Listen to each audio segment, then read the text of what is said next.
me wa kwa Badwam TV Badwam dwumadi no so the radio se ne fie nso ye kan atiasefo no kan ho bie dwumadi na na ya hyase no na ye dru so no ye Badwam kase nsam na obetie wo kase mu bi eni waye campaign for se wasi results no 2024 de ye hwe ni mu afie besimu eno ne nsem bi na no pay ye de bro sa Adom TV Badwam kase shame live on Facebook/Adom TV Extra Go TV at 119, DSTV at 280, Oko YouTube at Adom TV 2, kwadomonline.com, and some way in answer, you go home. Midi fear, amankwa tamaklo.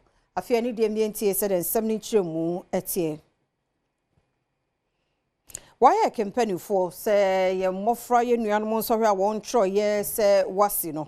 Yen reni mo, say, Yamaya do my fear besimuno, and I won't resort no ebeba. Ninano ye car.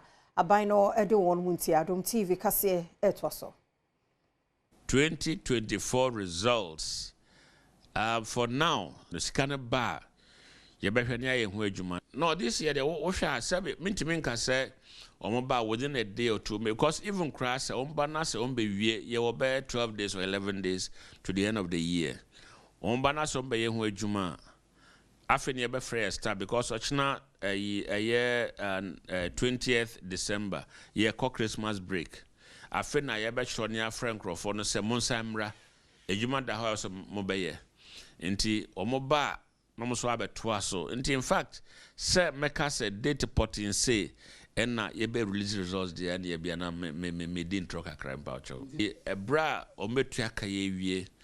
Our technicians babe your mojuma na ya babe to scanning no so near your processing e bia near according to 2025 e bin sida in the first time away ya to akase no so na Ghana for bi na ne wodi ya wo juvenile court and some wonder beto dwafa ye bishop salifo makon ne ba mfiedu ensia nam ne so nkwanhye si ye nkoda mienu kama Watu na nanu nsiye duono. Sadi ya yamano 6 months na nanu huadie no.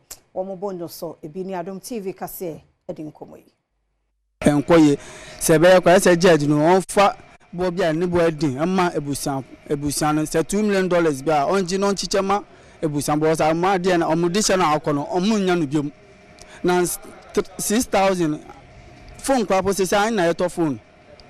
iPhone 16 kwa po abasa. Usi koto che ugeo kwa po 6,000 kwa appointment to nti sa we say je ni panel di 6,000 kwa mana ni ni beji sesa na ese Ghana mra na favor sika for no ye omo so uni bia da mi sa Ghana ye wono unya mfa so bia won na sa mra na ese mo hwe na omo call review 6,000 there ye na ye ngintum say your mom president elect fufu na aba no nkom 6,000 there enye because bambacho misre bisawo apart from that no the parent of omo amowu no omo ye omoden very bad because 6,000 na debi me dey minjin to mukra say they have me and the kan no aban no aba no won hwe mu ye because aban no afiri so we nyina afiri omo mwa ye na omo mwa man no omo say man na man ni nyina we nyina kan because say ye ni free and fair nti imagine say ye papa mu ye parent ni bi no ye na ye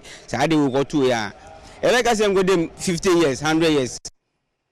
Make us say traffic lights. I would be a quantum ponsua and yejuma. Na hunsun so ewo ashenkafo ene ye tinimuno. I had juni ye pa. Adom kasia maniboni ya kosia japoma enchi. Eni adroba fo ibidi nkombo. Traffic lights ene yejuma noa. Say na ashenka anu motie. And some awadi tuja ene. Adom kasie ene ye she acheche kwan ana traffic lights ewo miai bebra enye ejuma ne ohaw ne amane a edebre ahyemkafo ene nkofo a omudi ekwan so akoniaba ede how bebre ba because accidents eta isi wa ase ana traffic light use no ese ye no enye 1 year ni me di mini ha be say 2.5 years 2.5 or 3 years ini and a crime we so no that joint we so no amanfo bebre efa Ghana for penifo politicians efa asepa police force so na masse da into traffic light we there ni say ya say there yeah wa ase no even yet akra pon aka bi twem kra apo ayim hihie oh ne effects in there bebre because cars na nkasa na omo air cross na nkasa na we pentem nti aha na etimi cross accident bebre tie ye anytime be bedum light bia na otimi hu cars air crash e wo traffic light na se aha bebrebe enche na car abom enso so omo hu penifo na hu e hye se commercial no mo yema e face problem ai pa bebrebe kwa esinso ana se all radio stations no maba fa de ko na so mo yema e chesere penifo se mo hwe no yema e Yen Centroni ebon homodin se obenya urban roads for na oni omodi nkomo de afa traffic light a enye adwuma ho no onipa ba ko anensa kan no eye part na odi to Yen Centroni enim se ono nso ne boss ewo ho a o tusu anamon se ne boss yi se be ya obegye atum so oni ebedi nkomo no de be pie mu ababia no omanfo enso asobeti amane boy mi amede brɛ no midia ne akosia ejapoma enji Mayento akasia no so na University of Media Arts and Communication yetwa ne tia se Unimac na enra day esukufo awaje ntetiye ne etosom yensa wono mawie no wopa won ho ntoma sukufo no som 1200 degree wom na diploma fo nso ewo mu bi dwumadie na say Vice Chancellor ma Unimac Professor Rekopoku Mensa ede to asuafo ne waje ntetiye a wawie nanim se wokwa abontin woma wonsu no oman enne di pefe won ntetiye ahodo a Our commitment to advancing the fields of media, arts, and communication is unwavering, and today's ceremony is a testament to our dedication to shaping the future of our students and society. Proud Chair, it is with great pride that I present the details for this year's graduation class, which is a true reflection of our commitment to excellence, and especially our unique way of developing more female professionals in Ghana. Kwame Sefa Kanya wobekasa wodwumedi na se enso hye omanfo ise wono moma wonani enna ho na wonfa abefo ekwanso enfani wodwuma e wo bibia wono mu ebehu won ho. My dear friends, you are joining this community at an interesting time. The public out there expects more from communicators, media personalities, and leaders more now than ever. Our words, actions, and decisions will be scrutinized even now more than ever due to digital media. You owe it to yourselves, you owe it to your profession, you owe it to your country, and you owe it to the institution that has trained you to embrace the responsibility and make us all proud. Bayentwa Kasiano so na make us a task force ya womo enche forest division war our win Western North Mantam no more actually nipa nkru bia wosusu se wormo etwa enua e wo kwaye no mu a kase no etwaso Share a modern boy for the bringing down the illegal activities in the mining areas now. Yet to me, bringing it down to the barest minimum, and from the records are from January up to December.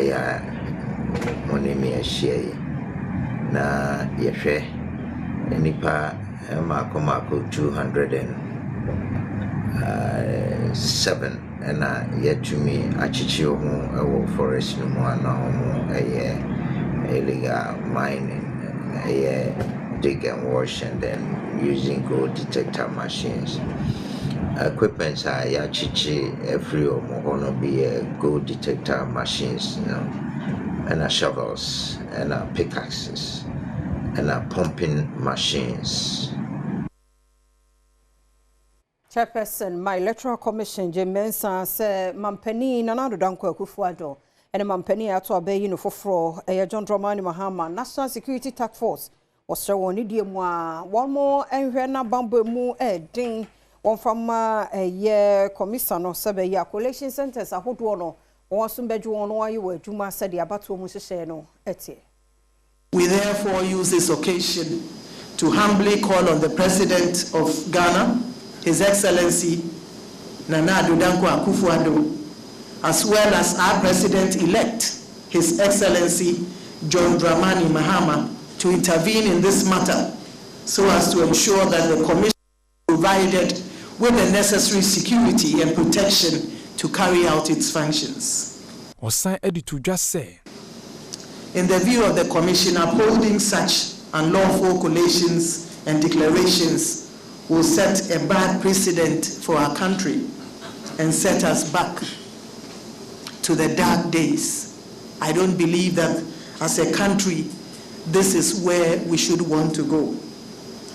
What it implies is that anyone who has force or might can take over a collation process and declare himself or herself as a member of parliament or a president.